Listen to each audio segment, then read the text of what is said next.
नमस्कार दोस्तों, अभी मैं मंडी हूँ और ये बंद है और यहाँ पर मैं देख रहा हूँ कि यहाँ पर मटर वगैरह की सफाई हो रही है और गेहूँ वगैरह की सफाई हो रही है। बड़ी बड़ी सोटेक्स मशीन से इनकी सफाई वगैरह चल रही है और अभी इन्हीं गेहूँ और इन्हीं मटर को अच्छी वाली पैकिंग में पैक कर दिया जाता है और फिर यही बाज़ारों में शॉप पर मिलती है।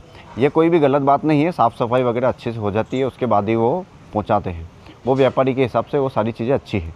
लेकिन सबसे मेन बात कब आती है, जब हमारे ही कुछ किसान भाई खेत पर बीज तैयार करते हैं, बड़ी मुश्किल से नया नया बीज लाते हैं, नए नए कार्य करते हैं और उनको जब वो एक अच्छे रेट में बेचना चाहते हैं तब उनके ऊपर एक प्रस्क्रिप्शन बना दिया जाता है कि ये लोग तो बीज माफिया है।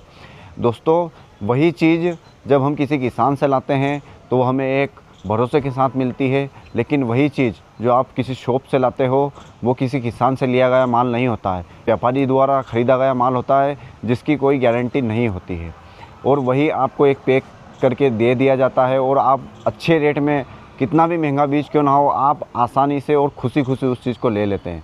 लेकिन वही बात जब आप एक किसान से ख़रीदते हैं तब आप उसके ऊपर एक इंजाम ज़रूर लगा देते हैं, ये तो बीज माफिया है, ये तो महंगे बीज बेचते हैं, ऐसा करते हैं, वैसा करते हैं। दोस्तों, किसान को ही किसान से अगर माल लेता है तो किसान को फ़ायदा होगा। अगर किसान व्यापारी से माल लेता है तो उसको किसी प्रकार से कोई फ़ायदा नहीं होता है। जैसे कि हमें सरकार द्वारा कहा जाता है कि हमें स्वदेशी के लिए काम करना है, उसी प्रकार हम सब किसानों को मिलकर किसानों के लिए काम करना है।